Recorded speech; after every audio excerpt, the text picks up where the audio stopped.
Good evening. I'm Alan Spradling, Director Emeritus of the Carnegie Department of Embryology. I'll be your host for this edition of Science in the Neighborhood. In these programs, we hear from distinguished scientists and entrepreneurs who are currently engaged at the frontiers of basic or translational research in biology.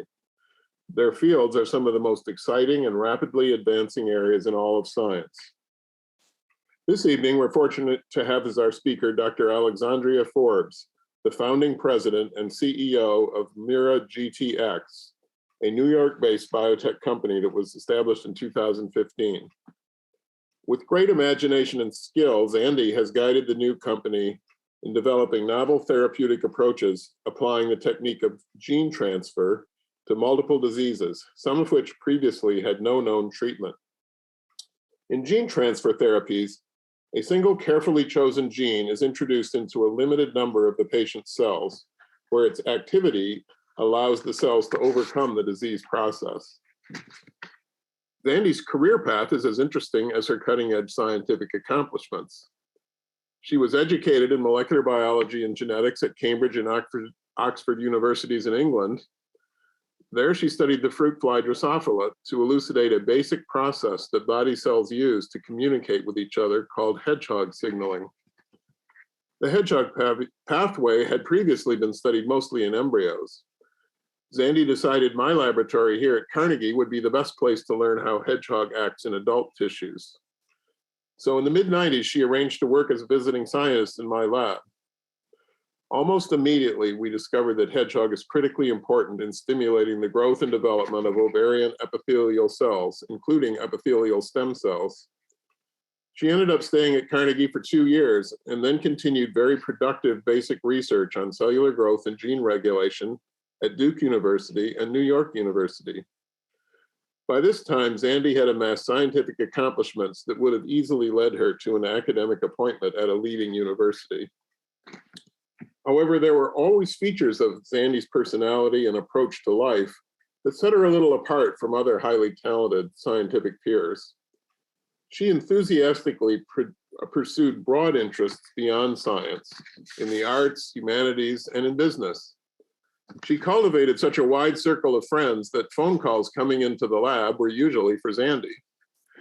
In her view, life's endless possibilities and attractions could best be pursued in big cities like London and New York. So while she was at Duke, she made most of a cheap weekend airfare and spent most Fridays through Tuesdays in New York City, all without any noticeable decline in her productivity. By the time she completed her last postdoc in New York City itself, she was ready to veer completely off the academic track. Zandy seamlessly pivoted into areas far from the understanding of most basic researchers, working for 11 years as an investor in healthcare hedge funds, followed by service at a biopharmaceutical company, Cadman Holdings. At Cadman, she rose to the position of Senior Vice President of Commercial Holdings, which led to her current position at Mira GTX.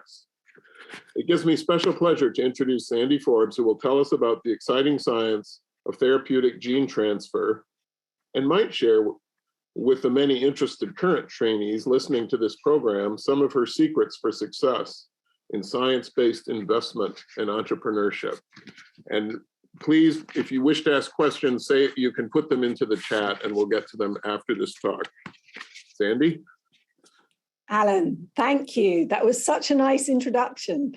Let me share my screen and I can. There we are. Thank you, Alan. It's such a pleasure to be here today and give a talk to somewhat of an unusual audience compared to what I'm currently used to. So I'm going to talk today a little about how I started, a little bit about the career trajectory that you just mentioned, and then tell you about the company that I'm currently running and the CEO of, which is a gene therapy company, as you mentioned, talk about some of the products we have, but importantly, as well as the clinical pipeline and the products, we really focus on the science of optimizing this whole therapeutic area. How do we make it better so that we can use it for diseases other than gene replacement for inherited diseases, but for many of the largest diseases that are out there that aren't quite well enough treated by the current drug modalities. So this sort of page of hieroglyphics I'll use to really go through what my background is, but also so you might get a little bit of an understanding of how my career and my different experiences really influenced how I think and how the company that I run today was set up.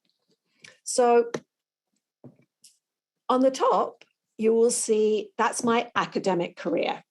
And as Alan mentioned, it started in Cambridge. And as an undergraduate, I did molecular biology in natural sciences at Cambridge. And at that time, the Department of Zoology at Cambridge was really focused on this big problem, which Alan in his lab looks at and Carnegie embryology looks at, which is how is it that a single fertilized egg, which contains all the genes for an entire organism, how is every single cell in that organism able to determine its fate and its position correctly, so that within every one of those cells, only the right genes are used out of that entire set of genes which is in every cell. I'm going to age myself by saying that when I was an undergraduate, this notion of positional information in embryogenesis was only theoretical. No one really knew what encoded the positional information that drove an embryo. And there were theories, the French flag theory, where cells read where they were in a particular field, and depending on the level of a morphogen, they had a particular fate. There's the mosaic theory, the complete alternative, that every time a cell divides, it keeps the fate of just that divided cell. I then went on to do a PhD, being fascinated by this problem, the problem of life, really. And that was at Oxford. And I chose an organism, the fruit fly, where all of the genes required for the embryogenesis of fruit flies had recently been discovered. And it was the job of many fruit fly biologists across the world to understand how these genetic pathways interacted to form these actual patterns. What were the functions of those genes that were underlying pattern formation? And some of these beautiful images here show that we discovered genes that were in stripes, genes that were in patches, genes that regulated one another through embryogenesis and determined cell fate in both the French flag fashion as well as the mosaic fashion. And I continued, as Alan said, to work on some of these genes and look at how they then functioned in the adult, and which brought me to hedgehog, a very intricate and well-known signaling pathway now. But overall, in my academic career, what are the overarching things that I learned? I would say that in academia, I really learned to look at things in detail, to focus on particular pathways and really trying to understand in depth certain things that as an academic you're expert in, and particularly having the model fruit fly as the one that I learned genetics in, an appreciation of the very complicated pathways and systems that work for genes to be controlled in a way that allows the single cell to eventually become an organism that's completely organized and every cell knows its fate and is differentiated to the correct thing in the correct place. So how genes interact with one another sort of gave a precedent for really thinking about complicated pathways of negative and positive feedback, feed forward, which fed through to both my career in Wall Street, as well as my current job running this gene therapy company. So rather by chance, through someone I'd been at Cambridge with, I took a job while I was setting up a lab, actually, to study stem cells on Wall Street. I was offered a job by a very well-known at the time fund manager. And I put my lab on hold for a year and decided to go into the world of public markets investing. And whereas while I was an academic, this is the sort of thing I was looking at and thinking about every day, these beautiful patterns and interactions. This is just a snapshot, for people who don't know, of what you look at throughout the day when you are managing a portfolio or an analyst on Wall Street. These are stocks, these are the prices, they go up and down. And over time, you learn to feel stocks' performance and understand valuations and understand for each particular stock almost their personality, who invests in them and how they behave under different circumstances. As I mentioned, I worked for, at the time, a very large hedge fund, and I was responsible for investing in biotechnology public stocks. This allowed me to learn a huge amount about medicine, about different diseases, about different forms of drugs, small molecules, biologics. And by investing in a large number of companies, I was also able to learn what the pitfalls in drug development may be. Because when I invested in a company that failed, that failure affected me as if it was my drug. I watched FDA panels, I learned the drug's history, I watched them go through clinical trials, and I was invested intellectually as well as with actual money in the failures and successes of many drugs and many companies. As I became a fund manager, your job is slightly different from only choosing things that are going to succeed or fail. And that's more of an analyst and stock picker that advises a portfolio manager.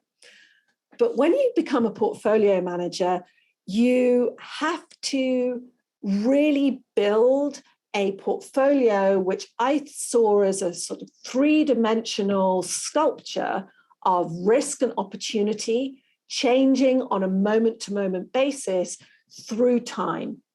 And so you're constantly assessing what the opportunities, what the risk, what the upside, downside, and duration of those investments are, so that your entire portfolio works together so you never overload risk with the I suppose, over-enthusiastic hope of success in everything. So it really taught me to look at many things in parallel and assess how you avoid total failure by layering your portfolio in a way that allows risk to be offset by potential opportunity at many different levels. So that's my background, and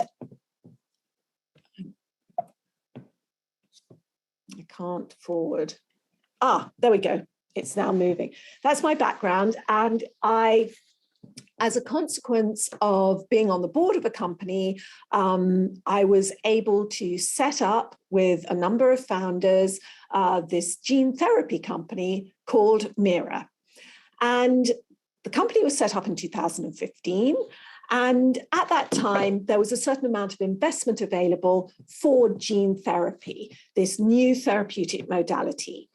And many companies started to be set up taking gene therapeutics, a particular viral vector with a particular gene, and taking them through the clinic from academia and showing great success. There was a drug for SMA, which is now approved, for example, that when injected into babies, allowed them to not die at the age of 2, and in fact, sit up, use their muscles, and really be fully functioning children.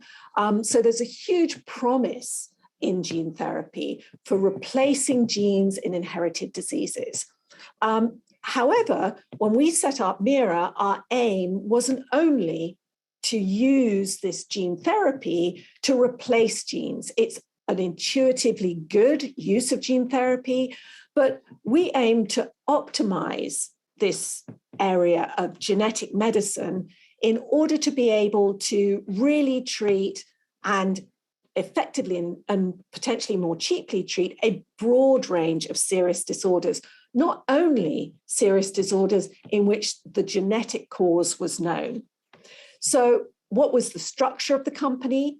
The company has a clinical pipeline, and we initially chose clinical programs where there were small doses in immune protected areas, all of which had some human proof of concept, so they were de-risks, and those areas were the eye, the salivary gland, and the CNS. But to be a fully integrated gene therapy company, you need more than just a pipeline. And this is a new treatment modality, so you really need manufacturing. And no one in the world really knew how to commercially manufacture these gene therapies at the time. So we built our own GMP manufacturing facilities and process.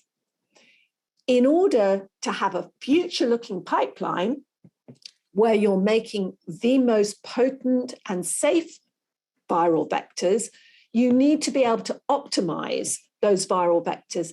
Every base, every control element, and the capsid needs to be optimized specifically for your particular disease or the particular disease you're trying to treat. So in addition to manufacturing, we built an entire platform that looks at every single element of viral vectors and optimizes them specifically for every disease that we make a product to treat. And finally, one of the things that we actually formed the company on, the idea underlying why we formed the company, was a completely transformative idea in genetic medicine. Because everything I've mentioned before depends on or involves the delivery of a gene, as Alan mentioned, to particular cells in the body. And when that gene gets to those cells in the body, it is on, and it is on for the rest of the life of that cell. There is no way of precisely controlling whether that transgene is on or off, or how much it is on or off. If you can develop a mechanism for tightly controlling genetic medicine, you can broaden how it's used. And we at Mira have designed a way of really precisely controlling any genetic medicine using oral pills such that one molecule of messenger RNA is present with one molecule of a small molecule. So this allows gene therapy or genetic medicine to be used much more broadly than to replace genes, or even to use treatments, which I'll talk about in a minute, that are constantly on for the rest of that cell's life. We're We're a diverse company in 4 different countries, 300 employees, very equal male-female, and people from many nationalities. Of these full-time employees, almost 200 of them actually work in manufacturing and in quality. And this is our pipeline. Our pipeline, as I mentioned, is currently in 3 particular areas: in the eye, in the CNS, and in the salivary gland. And in the eye, our current clinical programs, which are partnered with Janssen, part of Johnson & Johnson, are all addressing inherited retinal diseases. In the CNS, we have local delivery. So we deliver a very small amount of a particular viral vector in Parkinson's disease, which allows us to change the circuitry in Parkinson's disease so that people's movement disorders are ameliorated. That is not treating a genetic disorder. And again, another area where we don't treat a genetic disorder, but we use gene therapy, is in xerostomia, where we repermeabilize the salivary glands of patients whose glands have been destroyed by radiation treatment for head and neck cancer, a very severe and currently untreatable disorder. So I'm going to quickly run through some examples of our drugs that are in the clinic, so you get an idea of how we use gene therapy to treat each of these different disorders. So the first program I'm going to talk about is our lead program in retinitis pigmentosa, an inherited retinal disease where there is the absence of a protein which is required in photoreceptors for those photoreceptors to A, function, and B, survive. So this is a very severe inherited disease where patients initially, as you can see here, can see as they get slightly older, as teenagers, this is X-linked, so it's boys, they can't see so well in dim light conditions, and their area of vision starts to constrict, it gets smaller, and they eventually go blind at the age of 30 to 40. So completely irreversible and no treatment. So what we have done is we have designed a viral vector, so a gene within a capsid of a virus called adeno-associated virus, AAV.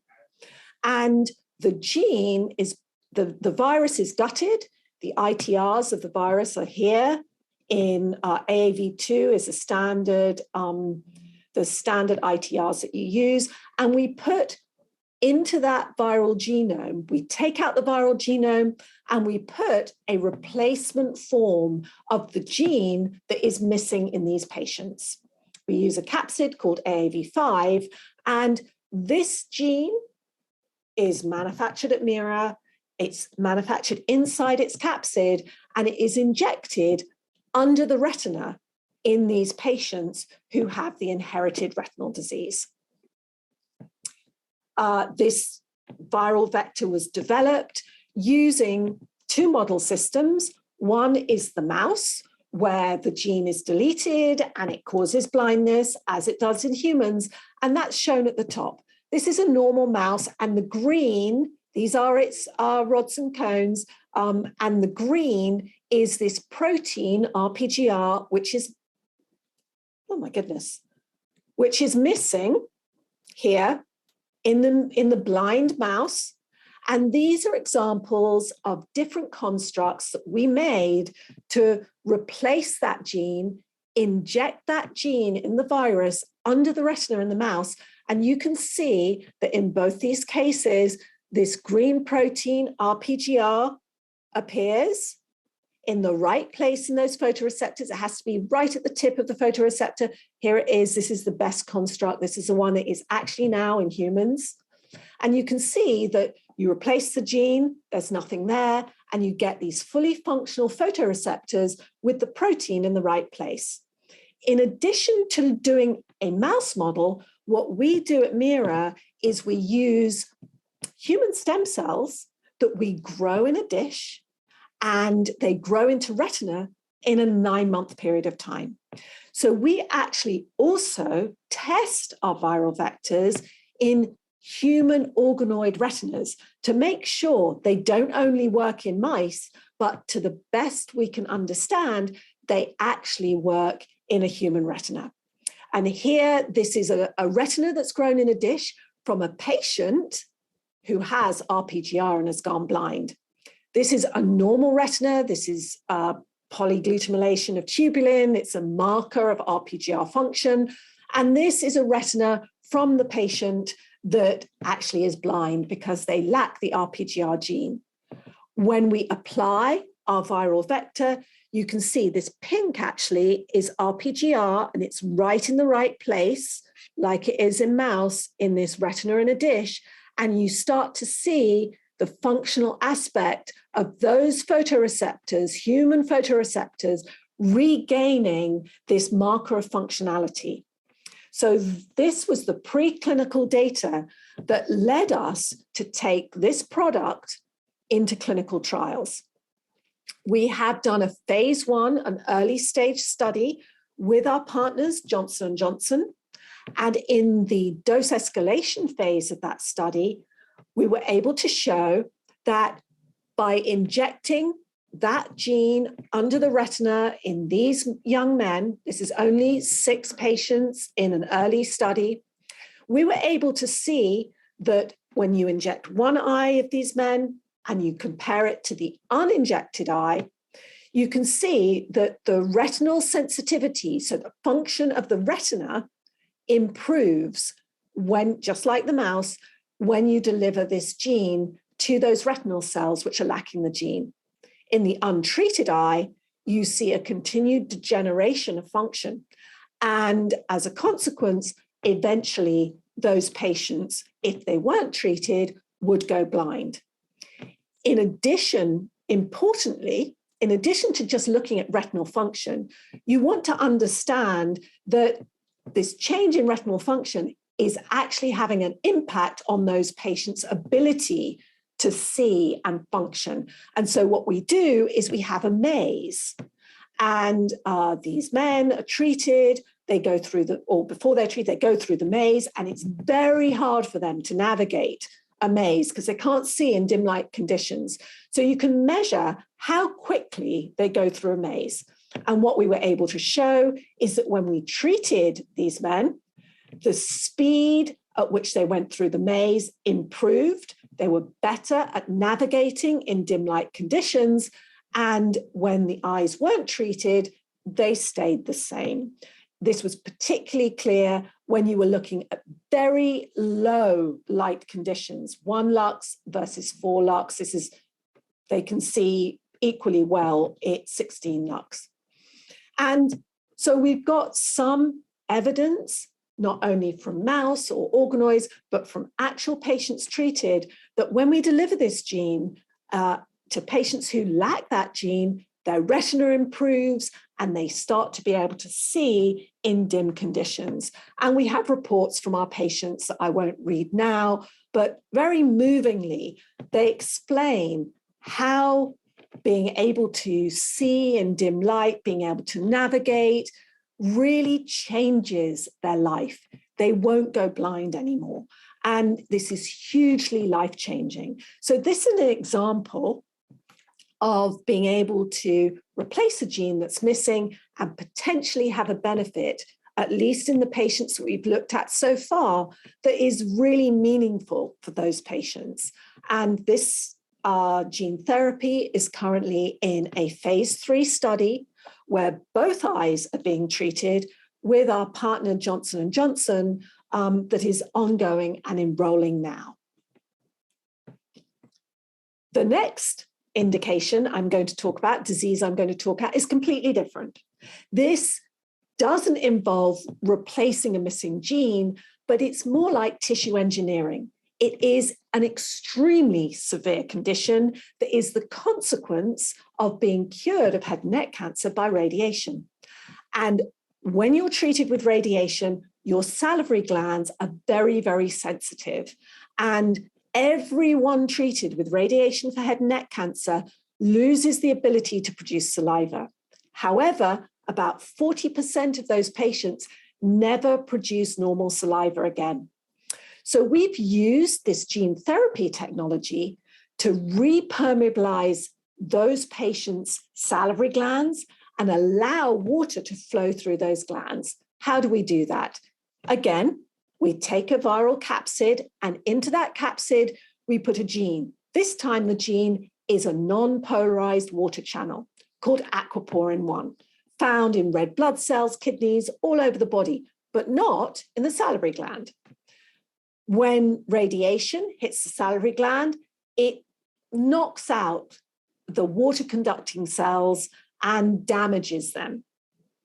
So what we do is we put, just through an injection with a catheter, into the opening of the parotid gland, which is actually shown here. So it's topical, it's not painful, it's a small dose.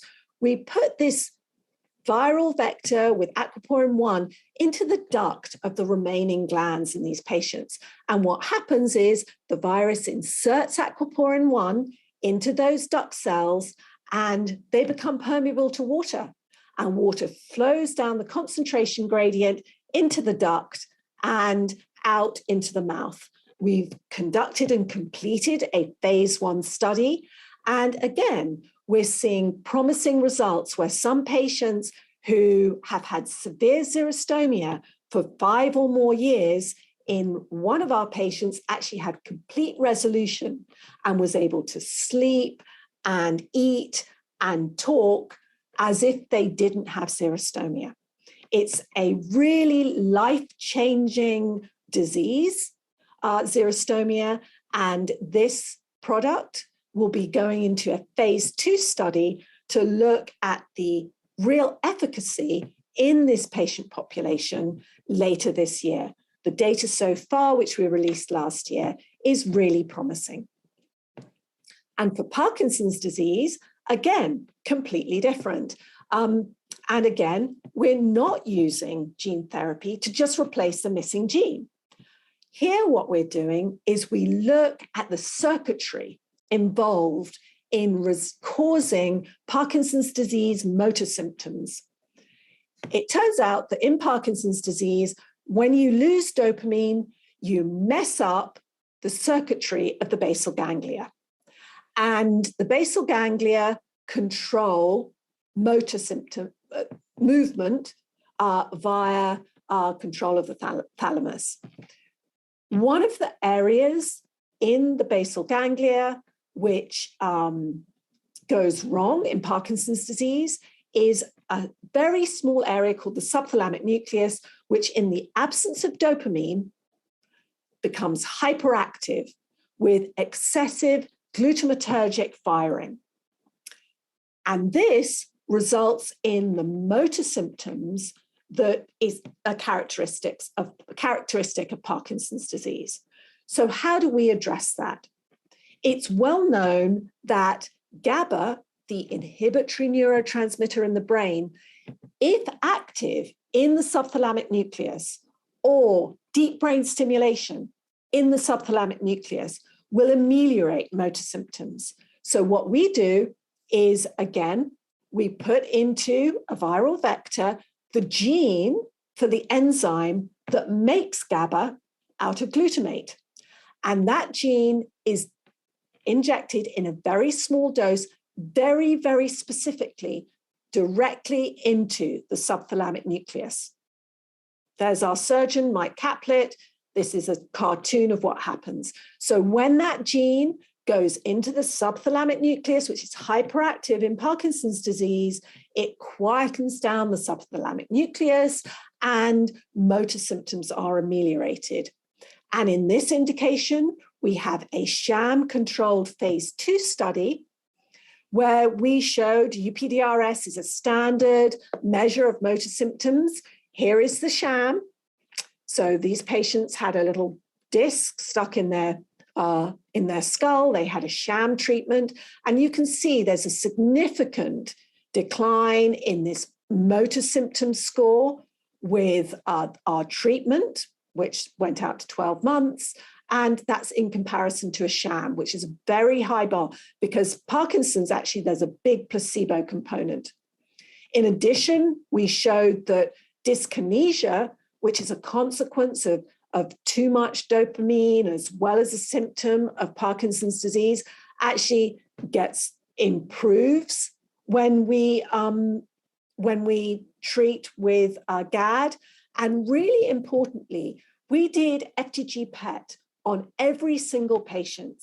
And amazingly, we were able to show that there was a specific brain pattern in patients that were treated with GAD that showed the change in circuitry of patients treated with the GAD, AAV GAD drug, as opposed to patients who got a sham.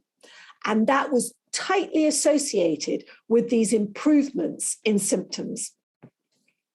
And we're now able to, in a blinded fashion, look at a scan of a treated Parkinson's patient and know exactly from the FDG PET images of how the brain is responding, exactly whether a patient was treated or whether it was a sham, so whether it's a placebo or not, which is a really interesting biomarker of response to this drug in Parkinson's disease. So this is a positive phase 2 study of a gene therapy in Parkinson's disease. Again, not a genetic replacement, but a rewiring or a changing of the circuitry by, in a very specific site, altering the balance of neurotransmitters that has a significant improvement on symptoms in this very serious indication. And finally, something that is not yet in the clinic, but it's another example of how we don't only replace genes, but use gene therapy to treat some of the underlying causes of disease. And this is another completely unmet need, which is ALS. ALS does have genetic components, but only about 10% of ALS is associated with a particular gene. However, in 90% of ALS, a protein called TDP43, an RNA binding protein, forms granules.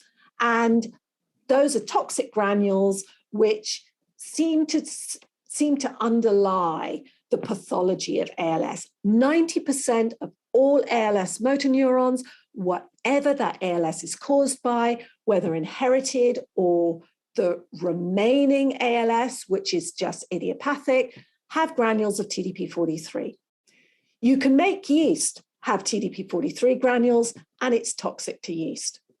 So a gain of function screen was done in yeast, which identified a few genes, 5 genes, that stopped this TDP43 toxicity in yeast.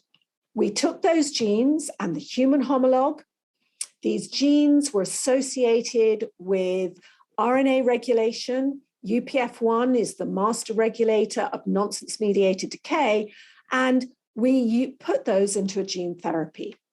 When we apply the UPF1 gene therapy to motor neurons, primary motor neurons, which have a ALS mutation in them, in a dose-responsive fashion, we can improve the survival of those motor neurons. Here, this is a normal motor neuron, or group of motor neurons. Here is the FUS mutation, and we improve and get those to near normal levels of survival by treating with our UPF-containing gene therapy. We can treat mice with TDP43, overexpression ALS with UPF1, and it ameliorates their paralysis. We can treat mice who have a FUS phenotype with ALS, and it ameliorates their gliosis and death of neurons. One of the biggest mutations in ALS is C9orf72, we can treat that with our AAV UPF1. And again, we improve the symptoms, both the neuronal survival as well as the behavior symptoms in these ALS models. So by treating with a gene that encodes a protein that's involved somehow in RNA metabolism, we're able to not only hit a particular mutation causing ALS, but it looks like we may be able to have an effect on many different types of ALSs because we're really going for an underlying feature of this disease rather than a specific genetic cause. And so I've outlined some of our pipeline and how we think about using gene therapy. What I'm actually now going to tell you now is how that pipeline allowed us to do a partnership, bring a program in inherited retinal disease into late-stage clinical development, which is very exciting to potentially have a treatment for this unmet need. And it allowed us to build up all those other elements that you need in a broad-ranging gene therapy company. Manufacturing, we bought that in-house. The process for production in manufacturing, we bought that in-house. And every element of the viral vector, the optimization of that, we've bought that in-house. Our manufacturing, it's very important to have your own manufacturing because when you manufacture gene therapy, the process and the manufacturing really is the product.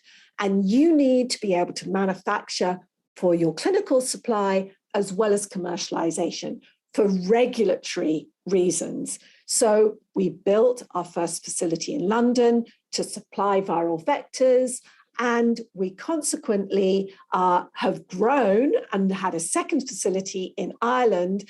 And we've also brought in-house the upstream production, so all of the materials that you need to make viral vectors, we now make in-house because supply chain is very difficult. And we've also brought in-house all of the assays, and we're continuing to bring in-house the assays which allow you to release and show the regulatory agencies that your product is reliably produced in exactly the same way in every single batch. So both upstream and downstream, as well as viral vector manufacturing, we've bought in-house, which allows us to move forward with a diverse pipeline ourselves and not face the bottlenecks and hurdles and quality problems with manufacturing that plague the industry. In viral vector optimization, we have a wide range of capabilities. First of all, the preclinical capabilities to show that your vectors work. In vivo models, organoid models. We have an in-house non-GMP vector core so that from the earliest stages of designing those viral vectors, we can start understanding how the sequence of our viral vectors impacts manufacturing and use those vectors for our animal studies and make them ourselves. Importantly, we've built a vectorology toolkit which allows us for every single product we make to make sure it is the most potent and the safest product it can be. So what are the things you need to do to make a viral vector as potent as possible? And how does that impact safety? So potency and safety go together.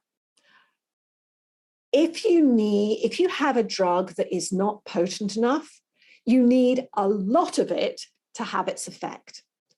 But you can optimize viral vectors, you can optimize the genes, the regulation of the genes with promoters, the sequence of the transgene, the poly-A, the capsid that delivers it, to make the gene therapy more and more and more potent. the more potent the gene therapy is, and you can design in safety features as well, the more potent the gene therapy is, the less you need, and the less likely you are to alert the immune system, which underlies some of the critical safety issues of gene therapies today. So we really focus on optimizing the potency and safety of every single product that we make. What are the areas in a viral vector that you need to optimize? First of all, the expression levels and the place that the gene is expressed in. This is controlled by promoters, enhancers, and introns, regulatory elements that drive where and when your therapeutic transgene is transcribed. So we have platforms, high throughput platforms for identifying promoters, which may be very strong to increase potency. They may be self-specific to increase activity or to increase safety, and also really focus the activity of that gene therapy. We combine promoters with many regulatory elements that are found in the genome, enhancers and introns, so that we can really optimize for every single therapeutic transgene, both the level that it's expressed and the place that it's expressed in. We also optimize the poly-A, so that can make a difference in different transgenes to make sure that the RNA is correctly processed and durable and works as best it can for that particular cell. And the capsid, which is the coating, the viral coating that delivers, you can optimize to increase the level of transduction, the level of delivery, but also the tropism. So some tissues are more easily transduced by some capsids than others. So all of these different elements of the viral vector, every single base in the viral vector is optimized for delivery by the capsid, for expression, for safety, and for potency. Just quickly, one of the really important areas that I've just mentioned for potency and expression is the promoter. And when I say the word promoter, it's not just the core promoter, it's promoter, enhancer, and introns, all combined to be control elements for your transgene. So we have within Mira multiple platforms of promoter for discovering and designing synthetic promoters. One is promoter bashing, where you take pieces together and you actually build your promoter in a thought out way using human organoids so that you know that your particular promoter is expressed in those particular cells in a human organoid, and it's a very specific and detailed way of engineering promoters.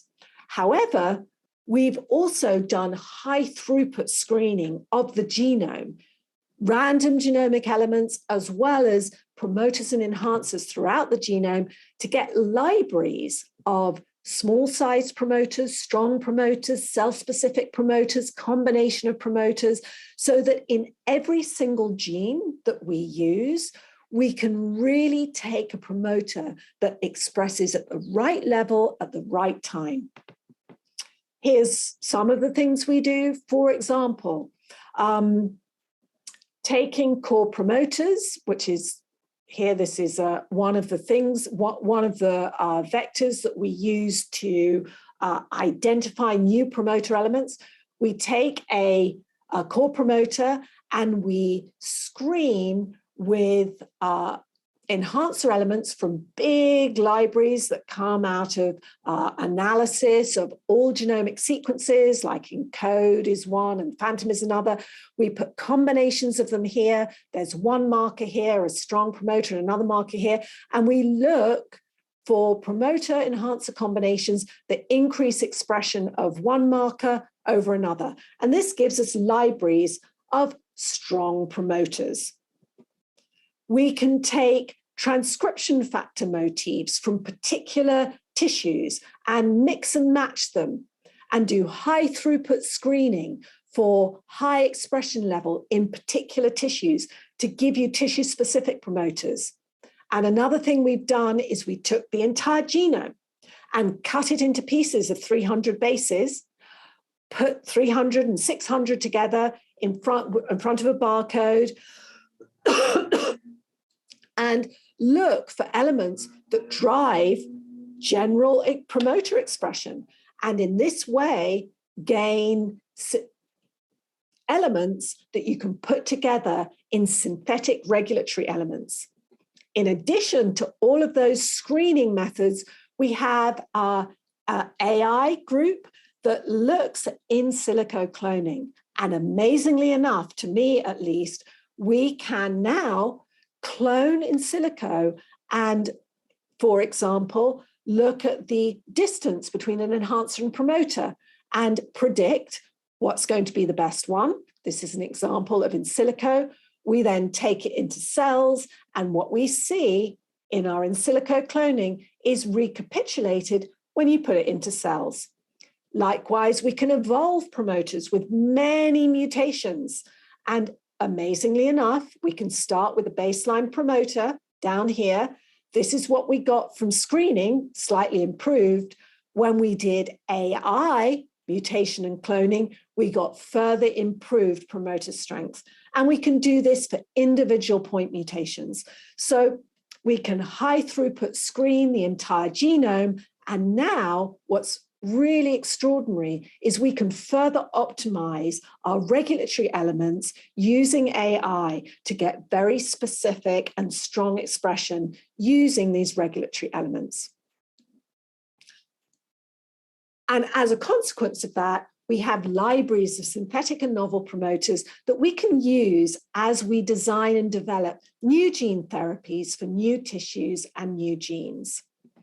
And one of the reasons that I spent some time on that promoter section is because I mentioned that promoters are really, really important for the potency, specificity, and safety of your gene therapy product. But when you have a particular promoter stroke regulatory elements in a gene and you put it into the specific tissue, they drive that expression persistently throughout the life of that cell, right? In that particular set of cells, once you put that gene in, it is on at that level in those cells for the rest of time. But we really wanted to be able to control the exact amount of gene at the exact time using a pill. And if you decide to do that using a promoter, right, a promoter that responds to a pill, you lose all of that control that I've just described in the promoter enhancer regions, because what you have to put in here is just a promoter that responds to a small molecule, which have very low dynamic range. They don't work very well. And what you get is a gene that's just on a little everywhere in response to a known product such as tetracycline. It's not therapeutically useful. So within Mira, this is quite unusual, we set about designing a completely new way of controlling how genes are on or off. We have all the promoters and regulatory regions I've mentioned, but we designed a cassette, a DNA sequence that is transcribed, which blocks the formation of messenger RNA. However, when a small molecule binds to that sequence, the entire sequence is spliced out, and the messenger RNA is formed that is identical to the messenger RNA, both in level and type of the gene when it didn't have that regulatory cassette in it. So this is a totally new way of controlling how genes are expressed. And we can now do that with different pills for different genes.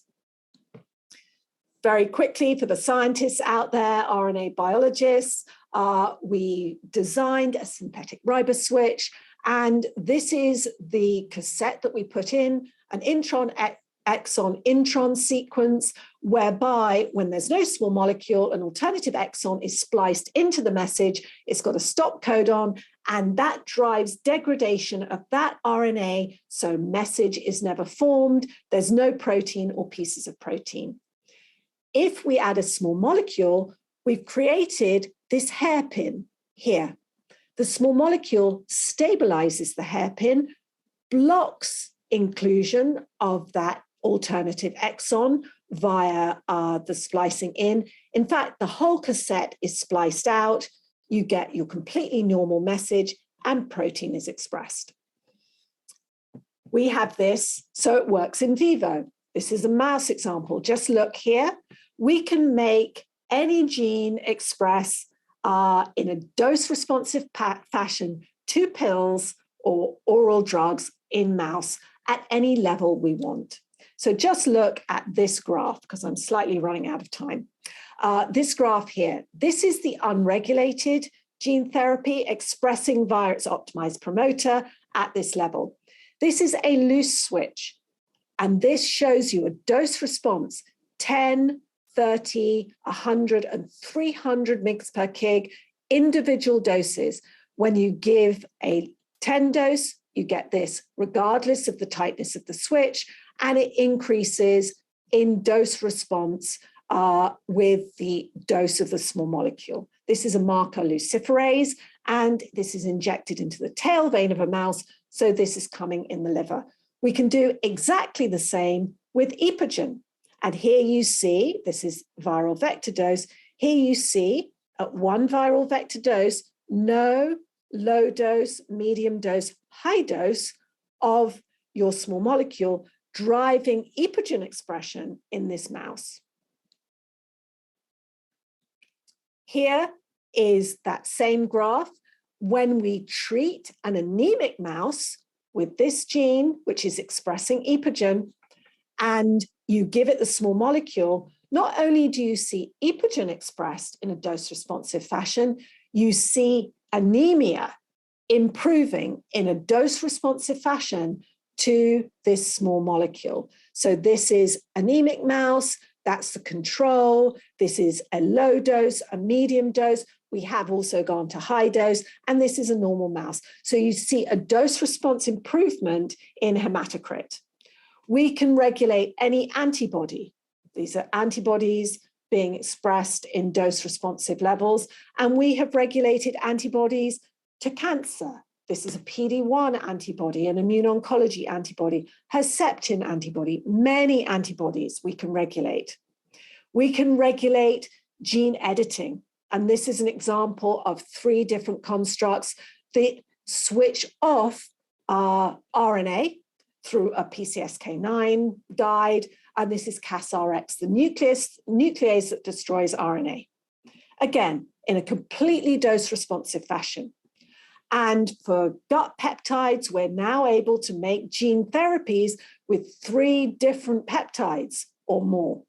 And here are the 3 different peptides, GLP-1, GIP, PYY, very well-known peptides that so far haven't been able to be used as drugs because they disappear so quickly. We're now able to deliver a viral vector containing these drugs.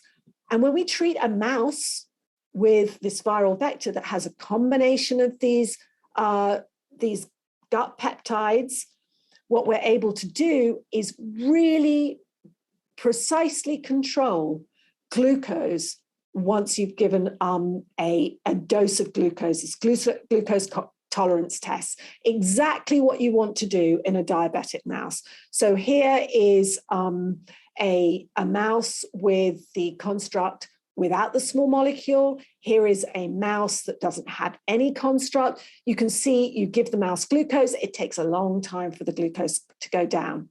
This is a control mouse, which is expressing the unregulated construct, so it has the GLP-1, GIP all the time. And here is the regulated construct. You give the mouse a pill, well, it's oral lavage actually, and look what happens. When you give this one dose and then you give glucose, it actually regulates glucose perfectly. It gets rid of that glucose as immediately, which is exactly what you want to see. GLP-1, GIP co-agonists have been worked on for companies like Eli Lilly for 20 years. And yet they haven't really so far been successful. There's one in a phase 2 study. In just a few months, we're able to deliver the natural form of these gut peptides via a pill and have glucose control in these mice. So this gene regulation system allows us to vastly expand how we can use gene therapy to all of these different types of therapeutic modalities. And I just want to bring your attention to this. It also allows us to, in the body, control the fate of cells by putting into those stem cells, for example, imagine cells that can make insulin, pancreatic stem cells, or stem cells in the brain, putting into those stem cells genes that drive differentiation fates and turning them on or off with small molecule pills. So it gives us a layer of control that has never been seen before in genetic medicine. And that's my conclusion slide, which covers everything I've just told you of all the different technologies we have in the company, from our pipeline, our optimization, our manufacturing, and our gene control systems.